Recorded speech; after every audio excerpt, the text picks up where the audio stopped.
Sir, ganito, ang ano kasi, ang mga leaderboat talaga, abangan mo si Bongis Reggie kung nandyan ha. Abangan mo si Regis Bulsi, ano. Ngayon, ganito po, kung nandyan na siya, abangan mo siya. Ngayon, ganito, no, ang ano po, ang maaring ang pwede nyo itanong sa akin, ito pong ano, leaderboat. Ito po ay, to be honest, hindi po akin to. User lang kami nito at napapabilib kami ng ano nito ng leaderboat na ito, ano. Ang tawag po dito is ganito po 'yan. Ang tawag dito is ibura muna tayo. MRM boots, no? Buta, parang butas, no? Buta, no? MRM boots. Ngayon ang ano, ang IPM nyo si Mr. Bongis Reggie, no? Yan. Mr. Bongis Reggie po. Yun po ang ipipm nyo kasi sila po ang ano nito, ang author o producer po nito. Yan. Ang masasabi ko lang po nyo, ito si si Richard TV, no, nag-message sa akin. Nakita ko kung pwede ko ipakita sa inyo yung ano. Kung hindi bawal kasi tayo dito, mga vlogger tayo, bawal sa amin 'yon. Kung pinakita sa akin po, ito ang gamit ito ang gamit. Kasi sinasabi ko sa'yo, maganda yan, idol. Sabi niya, pero may kamahalan. Kasi hindi ito yung sa normal, ano? Kung sa ano yung mahal, as in, mura lang naman.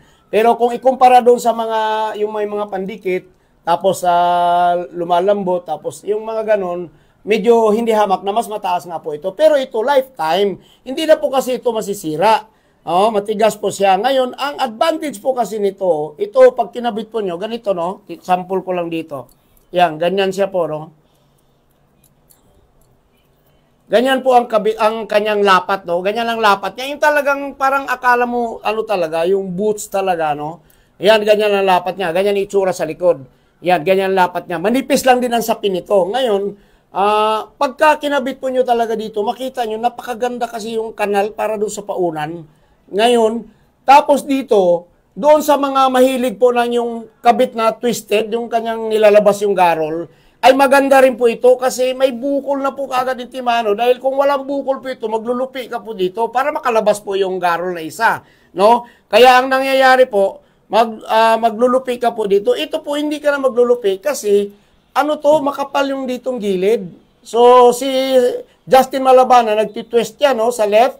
So Justin, pag-aralan mo to kasi ito, approve talaga sa akin. Kasi pag nag-twisted left ho kayo, ito tingnan nyo ha.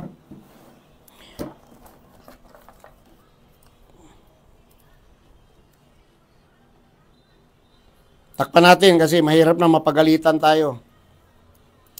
Okay? Ayan, pag nag-twisted left po kayo, ganyan. Pag tinitwist nyo for left, no? Ayan. Twisted left, no? Lalabas eh. No? Pag nag-twisted left po kayo, talagang ang tama po yan, ang sakay po yan, ito nakasakay po na hindi na siya kailangan na lagyan ng lupi. So, ayan tingnan nyo mabuti. Okay, tingnan mo mabuti.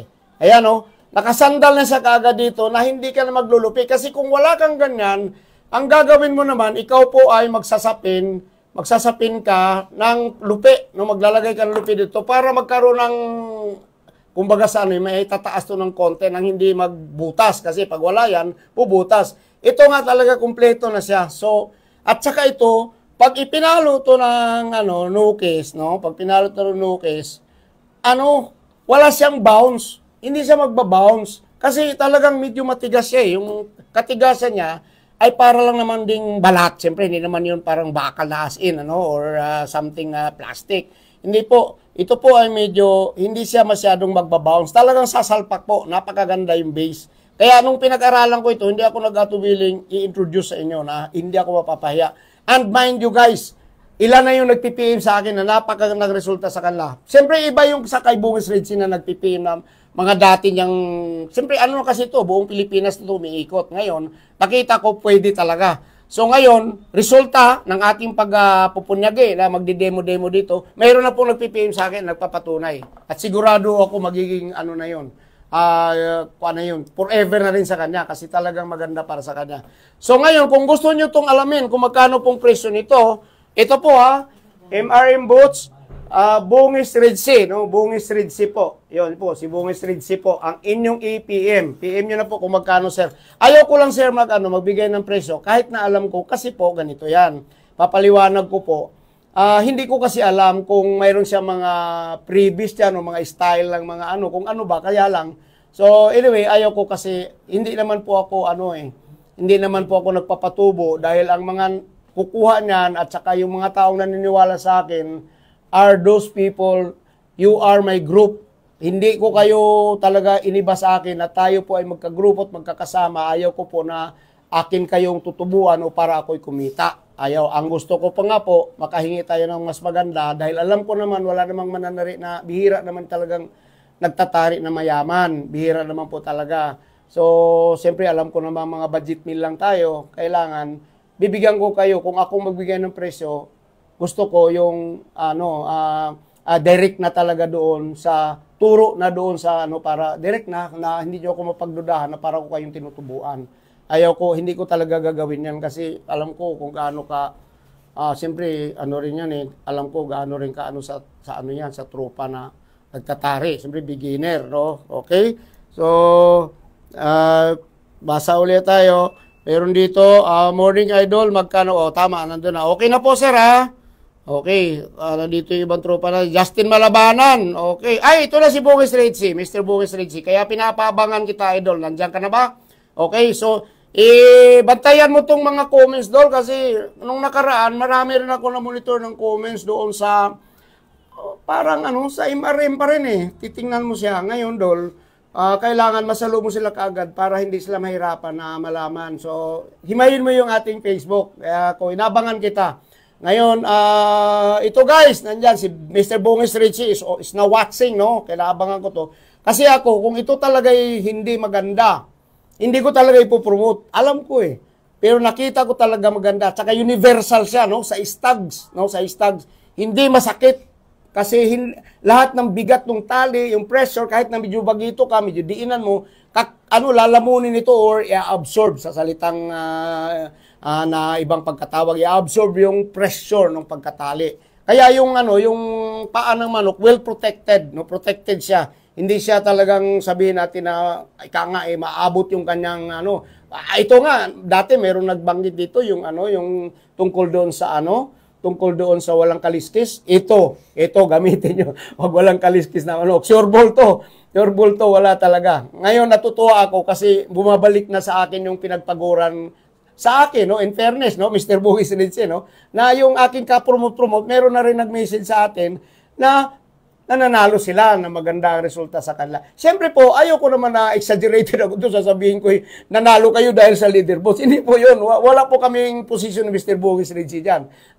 Di ba, Idol? Wala mo tayo sinasabi na pag gumamit kayo nito, baka mamaya pag natalo, sisihin nyo ko Pag nanalo, sasabihin namin, maganda ang leaderboards kasi dahil dyan nananalo ka. Hindi po. 90% hanggang 99% manok po ang may dala niyan, kagagawan niyan. Manok po. Ang ating trabaho, magkabit lang at magpatalas ng tari.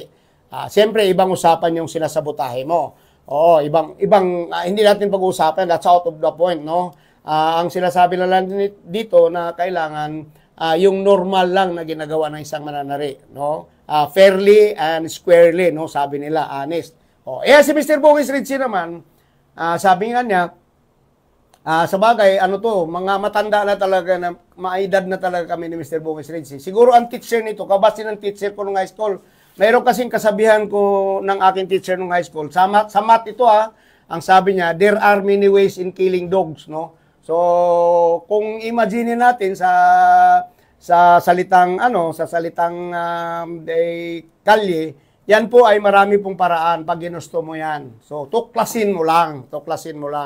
Okay? So, yun po ang ibig sabihin po niya, no? Mr. Bungis Ritzy, mamaya po, pakikuan mo na, pakihimay mo na, at saka kayo ay ipipm nyo si Mr. Bungis Ritzy. Ito guys, talagang ito talaga ang i-recommend ko sa inyo. Although hindi ko sabi, siyempre, as a matter of training, bago tayo nandito, ang aking ituturo sa inyo, yung normal pa rin. Kasi wala naman din pamalit doon. Kaya lang, ibig kong sabihin, yun kasi yung marami at saka nagagamit natin sa lahat.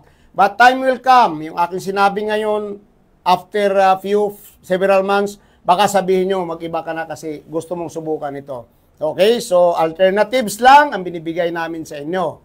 Alternatives ha, yung kaparaanan namin ni Mr. Bumis Richie, nagbigay lang po kami ng inyong pagpipilian. And you decide from there, no? Pagka kayo po ay biyaya, nagandahan, nagustuhan, nag-fit in sa hinahanap ninyo, bigyan nyo kami ng kunting palakpak dahil atin pong ipopromote pa yan sa iba-ibang tao and other enthusiasts doon sa gaping. Okay po?